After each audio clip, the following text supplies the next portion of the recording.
For years, I've been asked ad nauseum, how do you get more women to vote Republican? How do you get more women to think that they're conservatives? And I'd say, and I always give these long-winded answers, so I'm going to come up with 4 M's.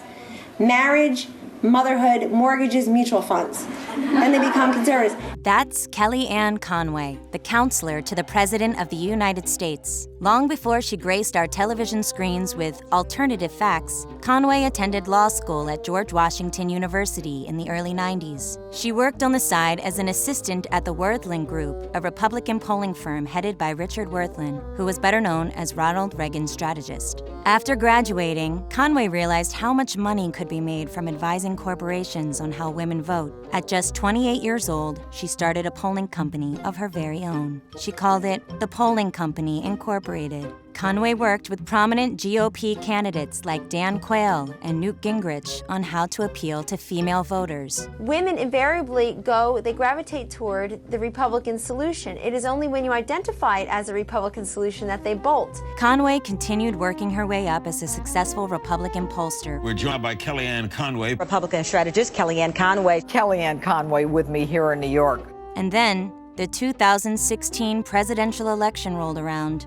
In March 2015, Trump offered Conway a job with his campaign. Conway declined to work for him because she worried about how the public would perceive their relationship. Like, what are you doing here? Riding on a plane, whispering in his ear about what he should say to women? She told the Washington Post. Instead, Conway decided to whisper in a different ear, and that ear belonged to Ted Cruz, who she first endorsed for the 2016 presidential bid. Conway continued criticizing Trump on the campaign trail, calling him extreme and not a conservative. But by the time June rolled around, Ted Cruz's campaign was sinking fast, and Conway quickly jumped ship. It wasn't long before she decided to join the man that she once said was offending his way to the nomination. You were a Ted Cruz supporter during the primaries, and you came out and said, I don't like the personal insults. I don't like somebody who hurls personal insults. And then you came out and said, Donald Trump doesn't do that. Now, you know that's not true. Well, what I was saying in the context of he doesn't do it without being attacked first. I mean, people forget that this man is attacked. Does that excuse it? After taking the role of Trump's campaign advisor, Conway went back on everything bad she said about her boss, like when she called for the release of his tax returns. It's completely transparent. Donald Trump's tax returns aren't. I'd like to see those be transparent. But it doesn't seem like she cares about that anymore. Now you're in charge of Donald Trump's campaign. Given that, and given how you feel, are we going to see Donald Trump's tax return soon?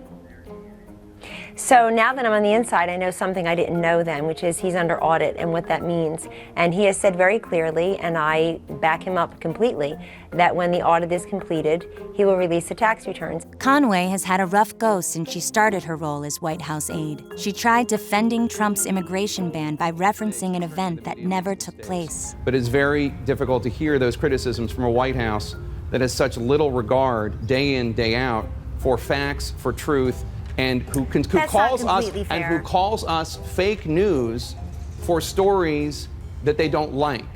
Well, Jake, let me just say, we have a very high respect for the truth, and I can only speak for me, and I'm sorry that I misspoke. It wasn't like I was trying to get people to believe something existed that didn't. That's easy to figure out, even though the network I was on... You cited it a couple times before that one interview. Yes, you know that. Well, I was misquoting. She also used her new position to advertise Ivanka Trump's products, violating federal ethics rules within her first couple months on the job. 30 Go seconds. buy Ivanka's stuff is what I would tell you. I hate shopping. I'm going to go get some on myself today. Despite Conway having a record of pivoting, espousing alternative facts, and switching sides, it looks like she's all in on Trump now. I endorse the president's right to fight back when he is being mercilessly attacked and when the airwaves are filled with raw sewage about him and his fitness for office.